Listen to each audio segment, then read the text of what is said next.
पहले मैं आज से 10 बरस पहले हम जदयू पार्टी में थे। पूरे देश में एक राहुल गांधी ही मात्र ऐसे नेता है जो इन संस्थाओं को बचा सकते हैं। बिहार में पूरे देश में अगर कोई काम कर रहा है तो वो है कांग्रेस पार्टी। विचारधारा हम लोग को समान नहीं मिला, इसी कारण हम जो है कांग्रेस को ज्वाइन किए हैं। जेडीयू में जी। कांग्रेस का दामन थामे जी बिल्कुल। राष्ट्रीय जनता दल एक क्षेत्रीय पार्टी है और क्षेत्रीय पार्टी जो है भाजपा का मुकाबला एक अकेले नहीं कर सकती है। केंद्र में कांग्रेस को ही भारतीय जनता पार्टी से लड़ना है। नमस्कार, आप लाइव सिटीज देख रहे हैं। मैं हूं आपके साथ मिस्टर। देखिए, चुनाव में करारी हार के बाद कांग्रेस अब अपने संगठन को मजबूत करने में लगी हुई है।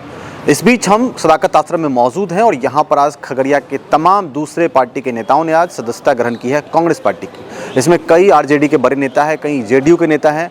इन सब ने आज सदाकत आश्रम में कांग्रेस सदस्यता ग्रहण की है। अब इस सदस्यता ग्रहण करने के पीछे की क्या वजह है? क्या वो पार्टी से नाराज थे या फिर पार्टी की विचारधारा अच्छी नहीं लगी? तो ये तमाम चीज़ों पर वो लोग क्या कुछ कह रहे, पहला बनकर सुनिए। कुमार रंजन। आप पहले कौन सी पार्टी में थे? मैं पहले खगड़िया जिला राष्ट्रीय जनता दल का जिला अध्यक्ष था। मतलब आरजेडी में थे आप? जी, आरजेडी में कांग्रेस था। ज्वाइन किया आपने? जी हाँ। क्यों आरजेडी छोड़ने की बड़ी वजह? आज जो आप देश के हालात देख रहे हैं, जो संवैधानिक संस्थाएं हैं, सभी तरह से हालात बेकाबू है। देश में अराजकता का माहौल है और पूरे देश में एक राहुल गांधी ही मात्र ऐसे नेता है जो इन संस्थाओं को बचा सकते हैं। आज आपको आरजेडी की विचारधारा अच्छी नहीं लगी? नहीं, विचारधारा सबकी अच्छी है। विचारधारा भी आरजेडी भी कांग्रेस की सहयोगी पार्टी है, क्योंकि केंद्र में कांग्रेस को ही भारतीय जनता पार्टी से लड़ना है। राष्ट्रीय जनता दल एक क्षेत्रीय पार्टी है और क्षेत्रीय पार्टी जो है भाजपा का मुकाबला एक अकेले नहीं कर सकती है। इसलिए कांग्रेस के नेतृत्व में पूरे देश में जो विपक्षी पार्टियां हैं, इंडिया गठबंधन है, वह भारतीय जनता पार्टी से लड़ने में सक्षम है। आज आपने आरजेडी छोड़कर कांग्रेस का दामन थाम लिया? जी बिल्कुल। चलिए, थैंक यू। कौन सी पार्टी में थे पहले? पहले हम आरजेडी में थे और बहुत सी पार्टी देखिए।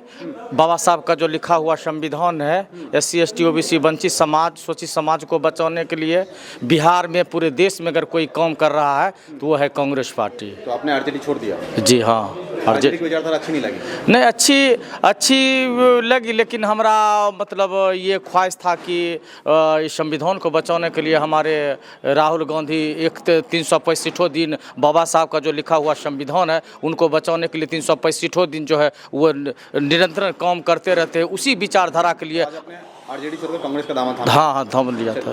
पहले मैं आज से 10 बरस पहले हम जदयू पार्टी में थे और पोस्ट था प्रकोष्ठ प्रखंड अध्यक्ष, व्यवसाय प्रकोष्ठ में।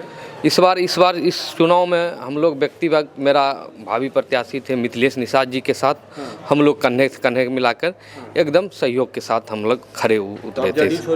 जदयू जी इस बार आज हम शपथ अथी किए हैं। जेडीयू की विचारधारा अच्छी नहीं लगी? विचारधारा हम लोग को समान नहीं मिला, इसी कारण हम जो है कांग्रेस को ज्वाइन किए हैं। कांग्रेस के साथ चलेंगे? जी बिल्कुल। हम लोग को समान नहीं मिला। बहुत हम 15 से 20 बरस जदयू में रहे, समान नहीं मिला हम लोग। क्या नाम है आपका? सन्नी गुप्ता। कहाँ से हैं? हम लोग खगड़िया जिला से आए हैं। खगड़िया से? जी। पहले कौन सी पार्टी में थे? जेडीयू में। जेडीयू में जी। आप कांग्रेस का दामन थाम? जी बिल्कुल। क्यों छोड़ा जेडीयू? उसमें मान सम्मान नहीं था, कोई पूछने वाला नहीं था। यहाँ मेरे भैया जो मिथिलेश भैया हैं बहुत मान सम्मान दिए और उनके प्रेम से मैंने कांग्रेस ज्वाइन कर लिया। तो अब जेडीयू छोड़कर कांग्रेस में? जी। तो आपने सुना कि कई आरजेडी के नेता, जो कि कई जिला अध्यक्षों ने अब आरजेडी को छोड़कर कांग्रेस का दामन थामा है। वहीं कई बड़े जेडीयू के नेता ने भी अब जेडीयू का दामन छोड़कर और कांग्रेस का दामन थाम लिया है। लेकिन देखना होगा कि अब अगले लोकसभा की रणनीति पर कांग्रेस काम करना शुरू कर दी है। ऐसे में आज सदाकत आश्रम में राजेश राम की अध्यक्षता में तमाम लोगों ने पार्टी की सदस्यता ग्रहण की है और इसके बाद पार्टी को मजबूत करने की बात की जा रही है। जिस तरीके से कांग्रेस की लगातार करारी हार हुई और कांग्रेस सिर्फ और सिर्फ विधानसभा चुनाव में 6 सीटों पर सिमट गई, ऐसे में अब कांग्रेस जिस तरीके से अपने संगठन को मजबूत करने की कोशिश कर रही है, ये कहीं ना कहीं बड़ा मैसेज देने की कांग्रेस कोशिश कर रही है कि हम अगले लोकसभा चुनाव के लिए किस तरीके से तैयार हैं। और जो भी लोग पार्टी की सदस्यता ज्वाइन किए हैं, जो भी लोग पार्टी में आ रहे हैं, लोगों को कहीं ना कहीं कांग्रेस की जो विचारधारा है वो अच्छी लग रही है, इसलिए लोग पार्टी की तरफ अब अपना रुझान दिखा रहे हैं। लेकिन अब देखना होगा आगे क्या कुछ होता है। तो इस तमाम खबरों के लिए बने रहिए हमारे साथ, देखते रहिए। बहुत बहुत धन्यवाद।